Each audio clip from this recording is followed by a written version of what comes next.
Hello, and welcome to the Sidescape Gaming Podcast. I'm your host, Jake Burke, and joined, as always, by James St. Charles. James, how are you doing?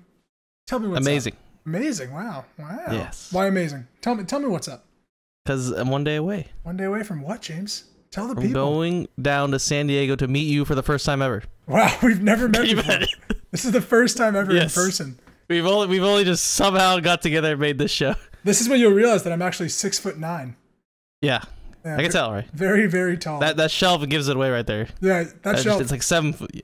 I'm right next to the shelf. Yeah. I'm right next to it. That's how tall I am. My chair is actually just really, really high. My feet don't touch the ground. No. Because this is the Sidescape Gaming Podcast, where every Monday morning a new episode goes live on YouTube, now SoundCloud, and Spotify. Once a week, James and I sit down and Skype across 500 miles to talk about the latest video game news, like the surprise announcement of Call of Duty Warzone, and a main topic like this week's E3 is fucking canceled. And at the end of every episode, we slowly build the list of the Sidescape top 20 best games of all time. James, it is your week to choose this week. But before we start with any of that, before we even talk about coronavirus, which I know we're going to a lot, I always like to know, what have you been playing this week, James? Jake, it's going to be surprising. I'm ready for it. But I've played exactly what you played. Oh, what? I wondered. Yeah, crazy, right? So we've been This has been a great week. This has been like the first week of all the 2020 kind of rumors, except for one game that just shot itself right there.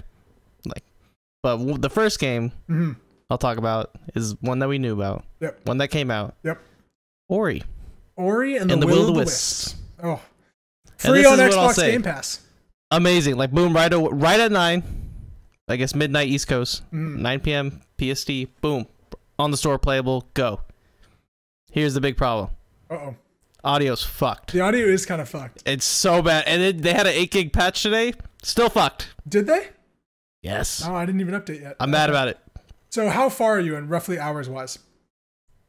Probably like 2-3 hours. Okay, that's right where I am. So we're going to be doing next week, our main topic will be our Ori and the Will of the Wisp review. We will have beaten the game by then. Yeah. Other than audio bugs, amazing. Yes. Fun, beautiful, interactive. Map is well thought out, just super intelligent puzzles. Great fighting mechanics. Oh. So I really enjoy it so far. I'm actually going to play some more later tonight while you upload this onto I was like, Drive. Man, should we just postpone this? I want to play more because I was playing before this. That's all I forgot it was 9 until you texted me. I was like, oh. Oh, is that what you were doing? Yeah. Yeah, I really do want to play more Ori. The one thing I like about it, I think it's a very great Metroidvania platformer. It has taken a ton of inspiration from Hollow Knight to a point that like is almost eerily similar, but they couldn't have copied Hollow Knight because of when this game was originally in development. So it's a little interesting, just kind of where Metroidvanias kind of advance at the same time. But that's exactly what happened though, because I watched some video comparison. Yeah. Very similar. It is very similar. Yeah. But the game is great. It plays great. And it is probably the most beautiful 2D game I've ever seen. The colors and very beautiful. How the environments portray off each other. And surprisingly kind of difficult in some points so far, which I thought was kind of fun. I don't remember the first one being this difficult, but it's fun. Yeah. Like, I had to learn a boss fight. It was kind of interesting. Learn the patterns. Almost Dark Souls-y like. Yeah, gave me some Souls vibes. Yeah. Of like, oh, he's going to attack this way and this way, so I got to dodge this and this. Yeah. Neo 2 also came out this week, but I guess we're not playing it. That game is too hard for me to play. I heard it's even harder than the first one. That's what I've bad. Heard. Yeah. I'm not going to touch that everything's game. one shot, yeah. Sekiro is too hard for me. I'm sure this is going to be even harder. So, I don't like to be bad, so. No, me neither. Yeah. So yeah, we've been playing Ori. We will have our full discussion next week about Ori, which I'm deep dive. Can't wait to really dive into that. And then of course, Doom Eternal comes out just a week away. Yeah. So that's exciting as well. But James, what else have you been playing? We just briefly talked about it. Call of Duty Warzone announced and released. James, I think we should talk about the news story before we even talk about the game itself. Let's talk about the news story. All right, so we're going to go into news really quick. So, Call of Duty Warzone Battle Royale officially announced. This comes from Matt Kim at IGN. The Call of Duty Modern Warfare Battle Royale mode, officially called Call of Duty Warzone, is real and coming to PlayStation 4, Xbox One, and PC for free on March 10th. Warzone was officially included with 2 modes, Plunder and 150 Battle Royale mode, all set on one large map. In Warzone, 150 people will drop into Verdansky, which is a Russian area, where they can loot and gear up and fight to be the last team standing. The developers have added some new features unique to Warzone's Battle Royale, like cash, which can be collected in exchange for equipment, field upgrades, kill streaks, or revive tokens. There is also an element called contracts, which are optional mini missions squads can take to earn rare loot, cash, XP, and weapon XP. Warzone Battle Royale also features multiple ways for players who are eliminated to return to the fight. Once eliminated players will be transported to the Gulag, where they can fight other eliminated players for a chance to revive in a one-on-one, winner-takes-all gunfight. This alongside the various cash items that can revive players if necessary. The second mode is called Call of Duty Warzone, is called Plunder, a new large-scale mode where teams race to collect as much cash as possible. They can do this by raiding supply boxes, eliminating opponents, completing contracts, or controlling cash deposit locations. Unlike Battle Royale, Plunder will have unlimited respawns with your loadouts, kill streaks, and more. Call of Duty Warzone will be supported crossplay between consoles and PC, and will allow players to maintain a unified progression across Call of Duty Modern Warfare.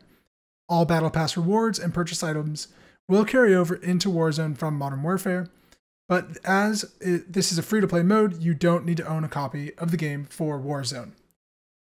That's a lot to unpack. But last night we played Warzone. After downloading the 100 gigabyte file that is Call of Duty Modern Warfare and Warzone. We played, 6 games together? 6 games together? Yeah, probably 6 games. Yeah. So what are your initial impressions of Warzone? Hunter is really knowledgeable. That's what I'll say. Yes, Hunter from Side Escaping. Yes. Yep. He led us perfectly, I think. Yeah, it was us 3 in the game. And having that knowledge, it was really kind of going in a little bit similar to Blackout, but it has enough new things to differentiate it from a lot of Battle Royales. And Blackout was the good. Black Ops 4 Battle Royale mode. That was their Battle Royale, which didn't last long. It seems, it's dead. Yep. But this mode, it's 150 players. Probably, I think that's the most ever. Probably. Yeah, probably on a big scale like this. Yeah. So big, but the map is huge, and the buildings are huge, and the angles to watch are huge, and so it's a little exciting. The vehicles are OP, I think, because you could just drive around, hit people over. Yeah, I did get run over once in the game. Yeah. Yep, me too. But I like the mini missions, the side questing. That gives like a little something to do while you're looting as well. Like go over here, go to this direction, get this objective. And it adds a certain mode of tension where like we were playing, and for some reason I kept getting the bounties on me. So like it'd pop up, be like, Just Jake Burke is being hunted, and that is then like, oh shit, like I got to figure out how to almost protect myself. Be on the watch. Yeah, be on the watch, and so I think it adds a certain level of tension to the game while you're looting and running around, which is kind of cool. I like the cash system. So kind of like getting cash, and then you can go to these shops all around the map. Yep. And buy like extra armor with armor plates, or buy kill streaks, or revive a dead player. So if you die, you can go to the Gulag. Yeah. And then you could fight someone else to win. So I think that's one of the most interesting parts of the game for me, is that when you die, you're not fully eliminated. There is like a second chance to come back, which I think is really cool. So you go to like the prison area, and then you're given a random weapon, and you both have to go like in like the little prison bathroom and like fight each other. Yeah. And I think that adds like an interesting element of like, I'm out, but I'm not like out. Like, I don't know if that makes sense. Like, I'm not fully gone. Like, there's a way for me to come back in. Also, I like that if your team dies, you can help each other out in the Gulag. Like, tell them where the enemy is. That to me is so great. Like, yes, you'll be watching from like the upper like rafters of the area, which is pretty cool. Yeah. It's the standard Modern Warfare 1v1 map with that bathroom map. I can't remember what it's called. But that's literally it's really interesting having it, because it's like standard 1v1 is really fun. Like shipment 1v1 on Call of Duty 4. It's interesting.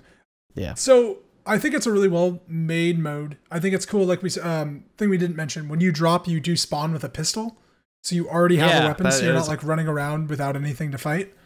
So that adds some kind of variance to it. I think it's a little cumbersome in some points. Like, I think putting the armor plates on That is annoying. It's really annoying. It's you always have to remember to put it on too, because you'll have them and it's like you'll pick them up and then you have to hold triangle to like put them onto your body. And like so like you miss like I don't know. For me, I kept forgetting that like I had to refill my armor. Yeah. Another thing that very minimal complaint. You gotta hold square to pick up everything. Like you gotta hold a button to pick up stuff and ammo, and it's like just super annoying. Let me just tap it. Like that's a big just Jake Burke complaint in any video game. Let me just tap a button, not hold it. But I think it was really fun. I think we had varying encounters, and like I never felt like I was out of control or like unmatched like I did when I played PUBG when I was back in the day. Yeah, and it's interesting. I forgot it was crossplay, so I didn't feel like I was playing against PC players. No. So that balance must be really good, like for console and PC, which is great. Yep. So. Except for that sniper that fucked us in the last game. That guy was real good. Yeah, we were just wide open. Yeah. No. That's what I feel like. That guy was a real good He was like, yeah, run across. Oh, wait, we're in the open. But I think it's cool, too. There's a carryover of anybody that plays the Modern Warfare multiplayer can take their loadouts into the game. And, like, you can find these loadout spawns where you can pick up, like, your M4 that you use in multiplayer with, like, your thermal scope. And it's like, that's really cool. And then if you kill a guy, you can use his kitted up gun. It's a really sneaky way of benefiting the players who own Modern Warfare and have played Modern Warfare and like giving them loadouts versus us who haven't. Yep. And we have like crap loadouts, so it's like not worth it. Well, and it's the genius thing that Activision did where they made you download the whole game. So like, and it starts every time it starts the game up. It starts on buy Modern Warfare like right now, and then you have to scroll over to Warzone. So it's like they're like, hey, you can buy this game. It's already loaded on your system. Like you just press the button and you're good. So I think that's really interesting. Yeah, it is the ads and then like to buy the battle pass too. It's free, but it's like, hey, we're gonna let you know every single time that you can buy a battle pass. Yeah, and the crossplay between PC and your console is really cool. Especially for us, like we have friends that play on PC and friends that play on PlayStation. I think that'll be Can you play together? I don't know. Can party together? Probably because it's all based on your. Oh, it's all based on it's all based on their own accounts. You're right. Yep. So I'm sure you can. We should try it. We should. Thing that I think is an interesting question when it comes to another battle royale, because James, we are in a world of video games that it's all about making a battle royale. Fortnite's lasted, and Apex has kind of lasted. PUBG is almost irrelevant. Mm-hmm. Does this stand a chance of being relevant in 6 months to a year? Jake, I'm gonna be honest. This is what I called the flavor of the month. You're gonna once Doom. Once Half-Life, all these other games that are lined up, March, April, May, bye-bye. You're teasing me, James. I'm so excited. There's too much. Like, this game might come back in, like, June, July, but... it ain't got nothing. I think BRs are reaching their end. Yeah, soon. I think the Battle Royale... I think what Fortnite is, like, a constant, right? Even, like, that's dipped a little bit, but, like, it's got its players. But they always have good updates. That's the thing. They always update nicely. So I'm with you. I think this is just the thing of the moment because there's nothing really out. But I think once Doom, Resident Evil, Final Fantasy hit, it's like we got other shit. Oh yeah. Yeah. I mean, maybe it's a different audience, but I think that's primarily. There's definitely people who just like still play their trusted PUBG. Yeah. You know, their Apex. Doubt anyone's playing H1Z1. Yeah, like there's so many like old BRs that have still around, but there's no way near like these new ones that are just refined and so much capability. It's like, why wouldn't you play these new ones? Right. So. Yeah, I think it's interesting. But it's funny they kill each other, kind of. I think it's like this kills Blackout. I think it's a weird move that they just launched this free to play a year after the game came out, 6 months before their new Call of Duty comes out. I think they had this like plan probably. I think they did, but they're just nowhere near like finished, and they just like, all right, don't announce it, and then they're like, hey, we're done. Like, oh, all right. Well, you know what was really funny? So I was reading Reddit like once this came out, and I read a bunch of people's comments and like, oh, I can finally stop playing Battlefield 5's Battle Royale. Did you know that Battlefield 5 had a Battle Royale? I totally forgot. Yep. Like, I actually haven't heard Battlefield in a long time. Like, I haven't seen anyone playing Battlefield in a long time. That's because nobody should be playing Battlefield 5. Yeah, it's not as what it used to be. Yep. All right, so that's Call of Duty Warzone. I want to move on to the news, James, because we got a lot of news. No other games? I haven't really been playing anything else but Ori and Call of Duty. And I played a little Wind Waker, but like I could talk about Zelda Wind Waker all the time, and everyone would get really and then bored. everyone would be like, Jake. Yeah, Jake's talking fucking Wind Waker on the Wii U. Jake Wind Waker Burke. That's what they call me. That's what the kids call me, man. The Wind Waker. The Wind Waker.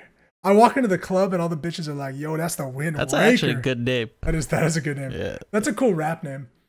Yeah, that is a cool name. Yo, I'm DJ Wind Waker. Wind Waker. DJ Wind Waker. Wake-a. Yeah. All right.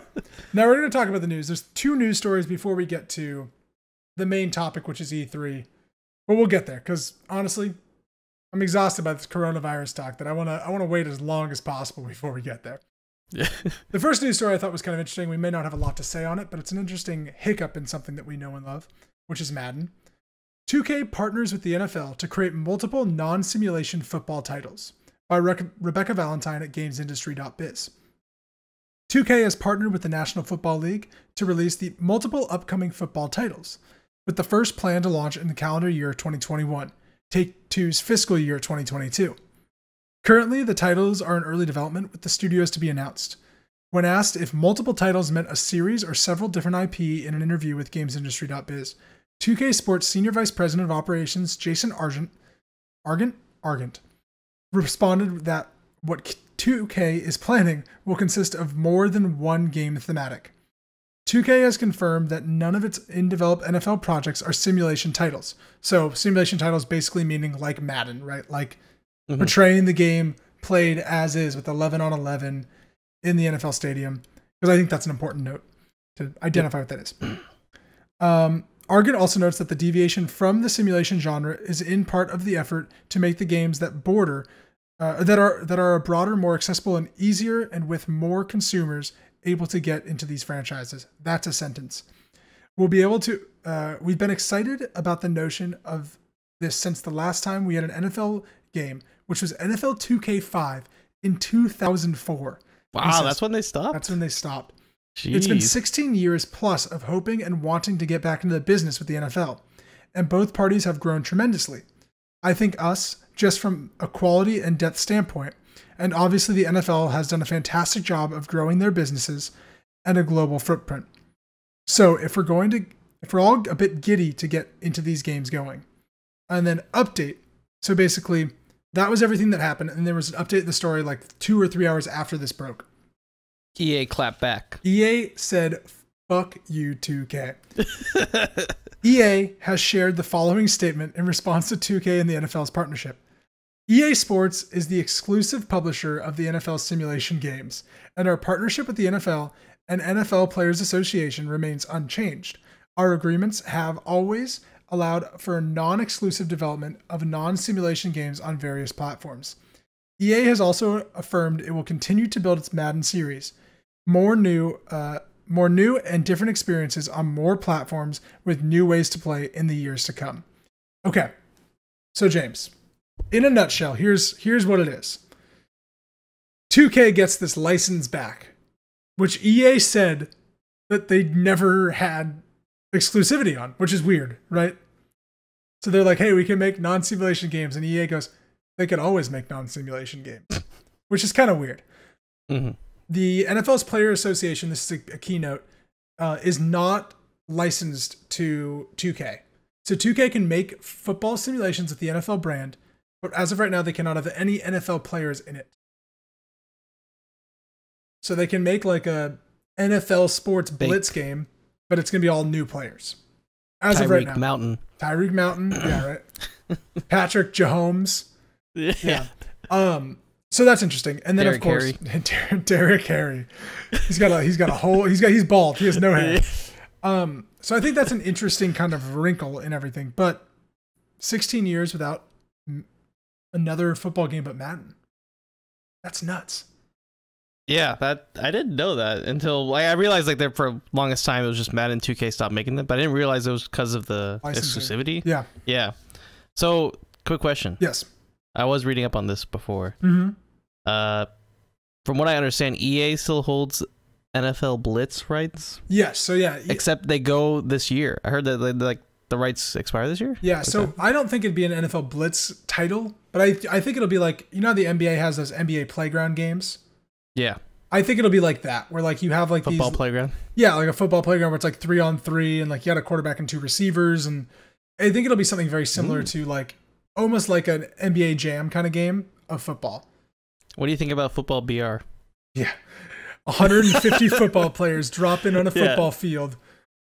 Yeah. You get like you get a quarterback, you get a receiver, and you get like one guard, and you're just trying to like get trying to to defend yourself and throw the ball to your receiver. Yeah, it's like I'll take Lamar Jackson, and I'll take AJ Green and yeah. Who's your defender? My defender, I'm gonna go with what's the Honey Badger's name? He's on the Chiefs. I know what you're talking about. I know exactly. Matt Mayhew. Mayhew. Yep. That's what I'd go with. He's a good Mayhew, yeah. Nobody on the New York Giants, that for goddamn sure. That goddamn defense is gonna kill me. So nothing like too crazy to talk about this story, but I think it's an interesting development in football. Mainly because Madden's had an exclusivity deal on it for 16 years. Yeah, and they're how did they pull that? It's nuts. Damn. Well, and I think what will be interesting is like to see when competition arises and what Madden has to then do to kind of push that series forward. 2K's been pretty good with NBA. NBA, they are the NBA game. That is so. I'm definitely looking forward to this coming back. Yeah. Could they also do college football? That's an interesting thing. College football games. Well, so they haven't done a lot of NCAA games for a while because you couldn't pay players for their rights, but now you can. But now you can. Yeah, so it's like now you can. So I'm sure it's coming back at some point. Get paid. Somebody's gonna make it. But not right now, because March Madness is canceled. Oh, goddamn coronavirus. All right, before we even get there, I want to talk about another story. Horizon Zero Dawn is confirmed to come to the PC. This is by Christopher Dring over at GamesIndustry.biz. GamesIndustry.biz is an amazing website that I highly recommend everybody check out with really just great coverage on like the business side of video games. It's a very fascinating site. Very short article here. Just interesting. Horizon Zero Dawn will launch on PC this summer, PlayStation has confirmed. The news came via PlayStation's Worldwide Studios president Herman Holst, speaking in an interview with PlayStation Blog.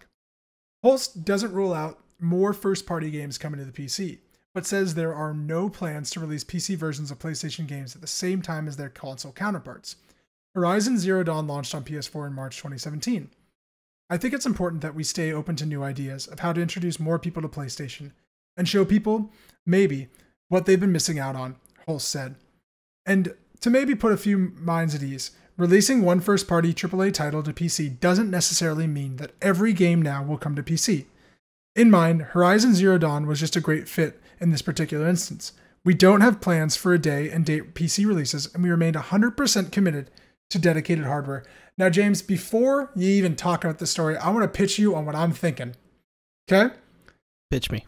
Summer, you get Horizon Zero Dawn into all these PC gamers' hands. They all play it and they go, wow, this is a damn good video game. PlayStation's got something interesting going on. You unveil the PlayStation 5 and you say, for launch, Horizon Zero Dawn sequel. And all these PC gamers go, we just played Horizon Zero Dawn. Oh my. I got to play the sequel and it's only on PlayStation 5. That's what's happening. That's why this game's coming out on PC. What do you think? Strong statement. I think you might be right. It's got to be. They have to launch with an exclusive. Well, yeah. But, I mean, PS4 didn't. Well, no, it did. It launched with Killzone Shadowfall. Which was another Guerrilla game. Yikes. Yeah, Killzone. Yeah. I think it's got to be Horizon. It's been 3.5 years. Yeah. It's coming to PC for random. PlayStation games don't come to PC. Like these big exclusives. No, I know. This is something that was interesting though when this was announced because for some reason PlayStation players got angry. Which is and so the developer, fucking weird. And the developer's like, what the fuck's wrong with you guys? Yeah. And it's been 3 years. It's not exclusive anymore. Like, I get, like, okay, I bought this PlayStation, and now we're just, like, I'd be mad if I bought an Xbox, and it's, like, everything's coming to PC and Xbox at the same time. It's like, why did I buy this Xbox? Yeah, that's why, that's... 3 years? Like, fuck it, dude. I want everybody to play Horizon. Horizon Zero Dawn is a fantastic video game. Yeah, this is, like, why not? This is literally, for that company, it is more eyes on their product, and if what you're saying is true... Which very highly likely. It's not a. I mean, I don't have an official confirmation from PlayStation. Yeah. It's a big. And what do you know, Jake? I know a lot. Right? I know so many things. You're gonna cease it. Don't say too much. Right. Yeah. I'm under contract to not say a lot. Yeah, NDA. Yep. Yeah, a lot of embargoes. But it's gonna be great. You got 2 games coming out. You got Death Stranding. Yep. Ultra wide support. But that's your Horizon Zero. Death Stranding's a little different because Death Stranding's not owned by PlayStation. It's funded by PlayStation. Yes, it was funded as a console exclusive by PlayStation. But this is like a PlayStation game coming to console. I mean, I agree that it's a PlayStation game, but they're both PlayStation owned by PlayStation game. That's the interesting part. Why was everyone mad about this coming to PC and not Death Stranding? Because it's a PlayStation 4 exclusive. It is like I bought my console to play these games. It's people worrying that The Last of Us is going to come to. They paid $300 to play a $60 game. I know. It's people want to bitch about everything. I don't get why people complain. No, I know. Yeah. It's silly. Me, this is going to be a selling point for the next console. So we'll see. And any PC gamers that haven't played Horizon Zero Dawn, please play it. It's fantastic. It's an awesome game. See, I own the complete edition on PS4. It's like I might just play on PS4. You should play it on PS4. Because I don't want to pay. No, that game's real pretty too. Yeah. Okay. All right, it's time. Drum roll, please. Everybody get ready. We're talking about E3. All right, this is our big topic. It's our big news topic. And it's a lot to read, so I'm just going to bear with me as I stumble through this.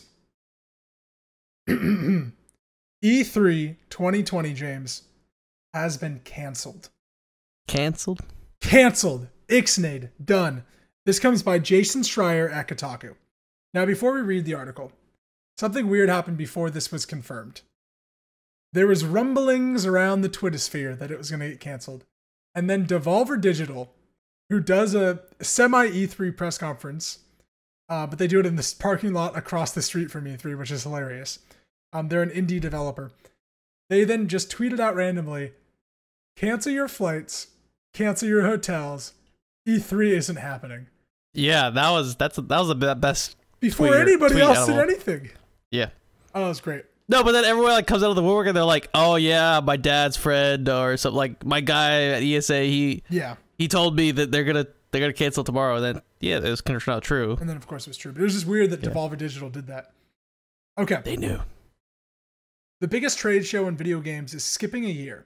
E3 2020, which was planned to take place in Los Angeles Convention Center this June, is canceled as a result of COVID-19 coronavirus that is currently spreading across the globe, the organizers of the conference said today. After careful consultation with our members' companies regarding the health and safety of everyone in our industry, fans, our employees, our exhibitors, and our longtime E3 partners, we have made the difficult decision to cancel E3 2020, scheduled for June 9th through 11th in Los Angeles, the Entertainment Software Association said.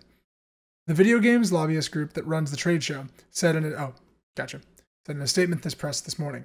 The ESA added that it will be looking to coordinate an online experience to showcase the industry's announcement and news this June 2020.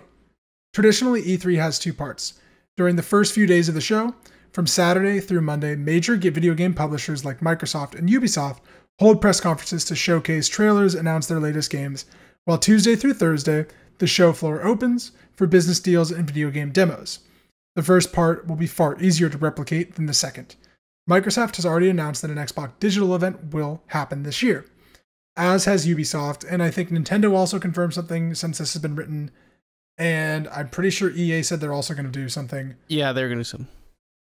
So that's the first part of the story, which I think that's where we talk, and then we're going to talk about the next part, because the next part... Okay. Yeah, the next part's juicy. Juicy, like, it's really a different news story, yeah. So E3 2020, it's been canceled, James. It's currently March, and an event in June has been canceled. Yeah. Since this story was written, as of tonight, the NBA is suspended. The NHL is suspended. The MLB is postponed. They are pushing back the... Well, spring training canceled. Spring training is canceled. Opening day will be pushed back at least 2 weeks. Yep. And then because all the major sporting companies talked about it, the NFL hopped in there and was like, hey, we're concerned too. It may postpone it. It's like, fuck you. You don't go till August. Shut up. Well, no, they did. The Redskins basically said none of their players can fly. Yeah. So they did a team cancel. They don't start till August. Chill out, NFL. You don't need to get part of this. They're here. Sports are canceled. That's all you need to know. Sports are canceled. So, James, E3 is canceled. What are your thoughts? Okay, so first thought, what do you do when E3 is canceled? You get a company should basically, you're going to make just your standard video. Show what you were going to show at the conference. Literally just record it. Microsoft literally just record your video. and show it on the exact same day. And guess what? You don't have to pay for a whole venue. You can show it to all streaming platforms, YouTube, Mix, or whatever they want, and you're going to make money. So companies don't just stop doing what you're going to plan to do for E3. Like, you literally need to just do it. I think the Saturday through Monday portion of E3 and the press conferences, none of that is going to change for us that don't go to E3.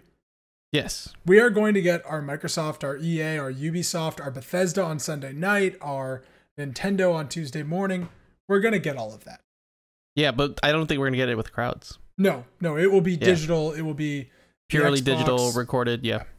What do they call it? Just like Nintendo Direct. Yeah. It's literally going to be Nintendo Direct for every company. Yeah. Because they're still going to own that news cycle. They still want to be a part of that. The announcements have to happen. That's hype. It is. And if all the other companies are doing it, why not you? Why not you? And it's always a big thing because you have a trailer that comes out. You have you're building hype, especially if you were planning on releasing something at E3. You got to keep doing that because. Okay, go ahead. I was gonna say this begs the question, James. They do this big event this year. It's all digital, and Xbox does it. Blah blah blah. E3 2021 comes around. That's gonna look very different because all these companies do it on their own. They don't need E3. Yeah, if they find success in seeing like, oh, we can just host it, or if another company comes along, like Twitch or YouTube, and be like, hey, we'll pay you this much to like show on our streaming service. We'll pay for all the we'll fund the whole video, like all that. It's like, oh wait, why am I paying ESA to host my venue and all that when I could just stream it for free? Yep. So I think you're right. People are gonna question why they should attend next E3, and with all the recent people that like were not going, like Sony, and blanking on his name, Jeff Keighley, our Lord and Savior Jeff Keighley, our Lord and Savior Jeff Keighley. So that's another thing I want to talk about. It is March. The show does not happen until June. There's a slight chance that all this is cleared up by June, right? No chance. Sadly. Well, okay, but there's you're right. but there's a small chance that like things are better. Just definitely things could be better, but it's gonna get worse, sadly. Well, yeah, it is definitely gonna get worse. But does it seem interesting they canceled so soon when GDC waited until like 3 days before? It just feels like they probably had a lot of outside pressure. Because Jeff Keighley canceled. They had but that wasn't for Corona. No. I'm just saying that he canceled. He walked away because they didn't like where the event was going. Their creative directors, I think it was like 8BitDo, they canceled. Yeah, they E3 might be in a tough spot and everyone's canceling for Corona, and they said, let's blame it on Corona. Let's cancel this year. Yeah, could have. I don't know. I think they still wanted to host. Like it was like one of the things. Like, it was gonna happen, and it was still probably gonna be big. But with all, I think they're forced into it. Especially they would have been forced into it because of California. Basically, they had a blanket statement: no events over 250 people. Yeah. So they would have had to cancel anyways. Which is very true. So. Yeah. No, now they would have. Now they would have. Yeah. But this was before everything that happened today. It was like a day before. I know, but this has been a hell of a 2 days. Yeah, right. I'm exhausted. I need to play some goddamn Ori and the Will of the Wisps. Yeah. Oof. Now, that's the first chunk. But this, I think, is the more interesting. We get to speculate and really talk about the meat of the interesting part. Mm-hmm. With all of those press conferences that would not have happened, this year a newcomer planned to enter the field. Warner Brother Games was preparing to host an E3 press conference for the first time, according to 3 people familiar with the publisher's plans. There, WB Games had planned to talk about a number of much anticipated games, including a new Batman, a Harry Potter game and that leaked in 2018, and the next game from Arkham developers Rocksteady Studios. It remains to be seen whether WB will instead hold its own digital event or do something else entirely. They better. So, I think they will do something, or they will be incorporated within other people's events. But I could see them doing a 20-minute video on these 3 games, because I kind of think that's the main bulk of what they're going to talk about. Now, we know that WB Montreal, they're doing a Batman game. It's been teased way too much to the point where now it's annoying every time they talk about it, because it's just like, tell us what the game is. Because they never showed anything, yeah. The big speculation is that their new Batman game is coming out this year and will be a PlayStation 4 Xbox game, kind of cross-gen, where it can also be on PS5. Harry Potter is an interesting thing. There's a leaked footage that came out 2 years ago looks really freaking cool. A third-person action RPG, which has to be a PS5 game because that game looked really early in development. 2018? Yeah, I don't know, man. I mean, we've never gotten a good Harry Potter game either. Like, yeah, Quidditch was good. PS5? I don't know. Like it looked too good. Like it might have too early for it to be PS5, but maybe. I don't know.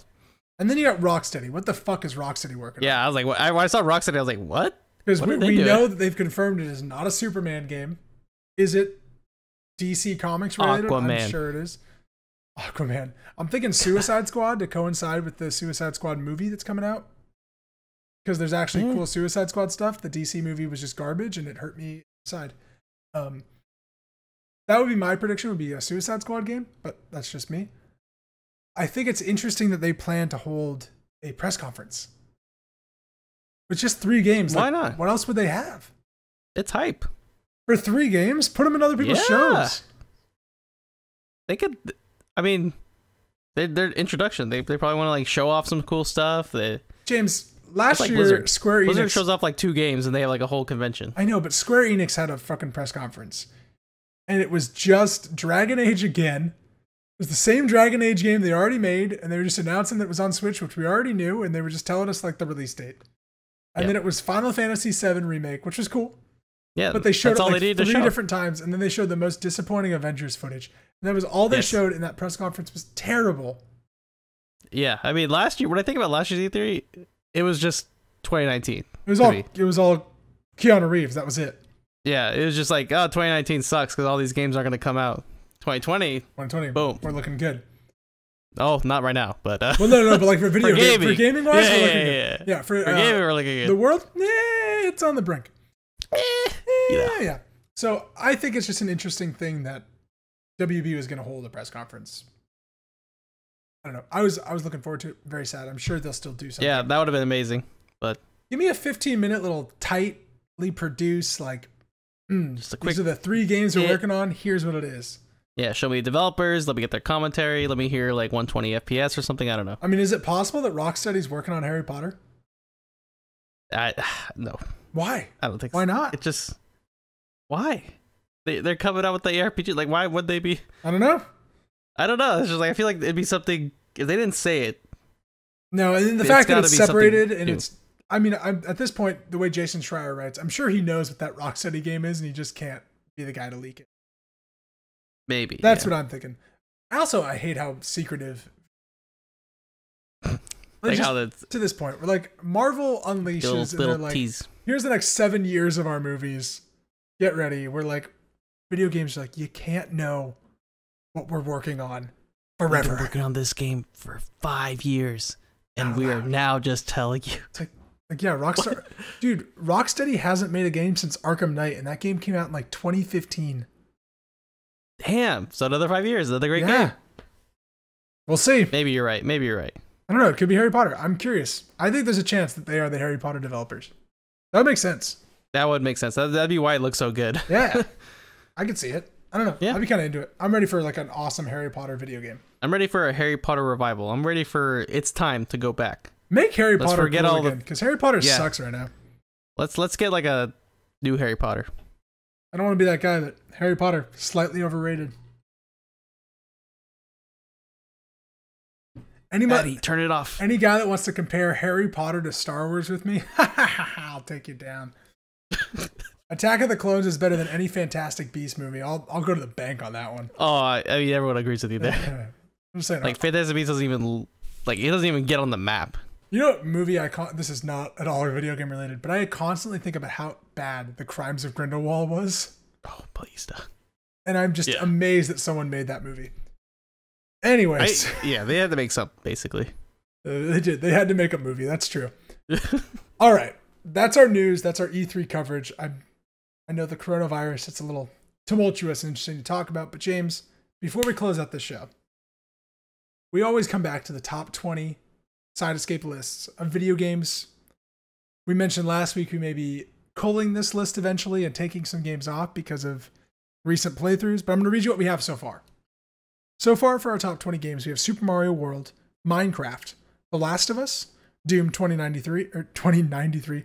Doom 1993. Yes, 2093. I was thinking like 2018 or whatever, 2016. It was not that. Yeah. Doom 1993. Legend of Zelda: Ocarina of Time. Legend of Zelda: Breath of the Wild. Halo. Halo 2. Call of Duty Modern Warfare. Call of Duty 4 Modern Warfare. I hate that there's two of them. BioShock and Portal 2. James, what is your pick of this week? All right, I think we're gonna get into the picks because I think we've got a good list right here so far. We're gonna get into the personal picks and maybe the picks of games that I haven't played, that you haven't played. Right. So I'm gonna hit it with you. Hit me with it right now. You pick Portal 2. We're gonna throw another Valve game on there. You know what I'm gonna say? You are gonna say 2. Team Fortress 2.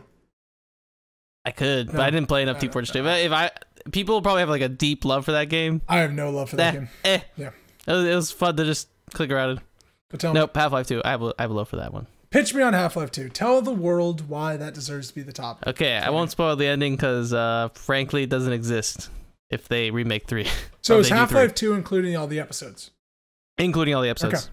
Episodes are part of 2. Okay. It'd be like, for Witcher 3, the story is like self-contained, but the DLC kind of enhances it. In fact, I think I always say Heart of Stone DLC is way better than the story of the game. That's what you always say. That is literally the greatest story I played ever. For any DLC, for almost any game, it's amazing. So that's separate. Okay. But 2, directly into episode 1, boom, right when it literally goes into there. Because 2 ends, I'll just say a little bit how it ends. Kind of like just pauses, if that makes sense. Okay. And episode 1 picks right back up. Oh, cool. So the ending is like a pause. But episode 2, that ending is it's a can. It goes like you open the can and everything's out, and then they never put everything back in. They just left it. And that's where we realized that Gordon Freeman was Alex's father the whole time. It's like, imagine if you're that'd be so cool if I actually guessed it. Yeah. Gordon Freeman is really G-Man because his name is G as well, and it doesn't stand for government. That would be the best twist ever. It stands for they could make Gordon Man. That's what it is. That's the twist. He is Gordon Man. He picks up the gun and he goes, "I am Gordon Man," and he speaks for the first time, and you're like, "Yeah, that's exactly it." Yeah, I just did. You actually did a good Vortigaunt voice. Oh, good. Hey. Which is the aliens with one eye, and they like go like this. But anyways. Okay, sorry. More justification. I'm replaying Black Mesa, which just released last week. Full release. Yeah. This is a mod that's basically been worked on for 15 years, maybe less. 15 years. Basically since like Half-Life 2 has been released. Yeah. So they've been working out this mod and finally released literally the best remake of Half-Life 1 possible. It plays nicely. Its sound is amazing. However, the story you're going to play and you're going to realize, damn, this is like a 1990s game and it is just you shooting around. That being said, the puzzles are fun. Okay. Even though the story is kind of like, it's kind of like you going through the level and you like figuring out the story on your own. There's no guidance or like, hey, help me, you know? Yeah. Sadly. But it's fun and it's fast. But then I think of Half-Life 2 and thought when they added the gravity gun and all these little different things, literally changed the game.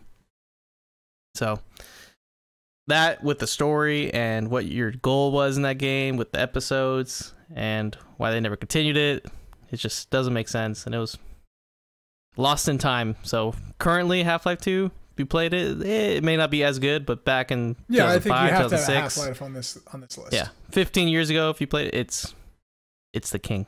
I'm excited for when we fight each other on one of these games and like someone says, and it's like, Jake, I can't give you whatever the game is I wanted. Yeah, because it's like I haven't played Breath of the Wild, so yeah, I have to play it. You do have to play Breath of the Wild. It's a great game. Yeah. But I do think Half-Life 2 deserves to be on the list. I know it just, I think I played the first like 30 minutes on the orange box back when I was in high school and I didn't get it. And then I touched Portal and I was like, this game's way better. But I do think Half-Life 2, obviously there's a history to Half-Life. There's probably no story shooters without any of the Half-Life games. And you got to give it justification. I think it rightfully deserves to be on the list. Yeah, it's definitely interesting when they before, like there's like old video of them demonstrating the gravity gun and all that physics. Yeah. Like breaking wood and like throwing barrels with water. That was like all new. And they're like, that gravity gun was just them to play with in the engine. And they just like, why don't we just throw it in the game? That's and so cool. as a main part of the game. And it was the same thing with the portal gun. They're like messing around with the portal and like, hey, let's just start. So that was like really just cool experimentation that went into a game and was really like Valve at its pinnacle. And now they have Steam. But now they're coming back. They're making games. They're making Half-Life Alyx. Artifact never happened. And Alyx, James, Half-Life what Alyx. are they making after Half-Life Alyx? They're making Half-Life 3, baby. It's coming. They're making Left 4 Dead 3. They can't do any threes. No threes. They're never gonna call. You're getting 3. a Half-Life 3. No threes. You're getting James. They released 3 goddamn gameplay videos. They're gonna think Half-Life 2 never happened. You're getting a Half-Life 3 or Episode 2. They're gonna just play off Episode 2, which there's no way. I'm interested. There's like multiple ways, but there's no way. There's no way. Well, they get Twilight Zone it. That is just another game that we've just added to our Sadiscape Gaming Top 20. Thank you so much for watching another episode. Episode 15. We are halfway away from 30, and everybody knows 30 is the biggest milestone a podcast can reach. So we're halfway there. Thank you so much for watching. So sorry that coronavirus is everywhere and the E3 is canceled and things are terrible. But thank you so much for watching. Remember to subscribe, like, do all of that jazz, and we will see you next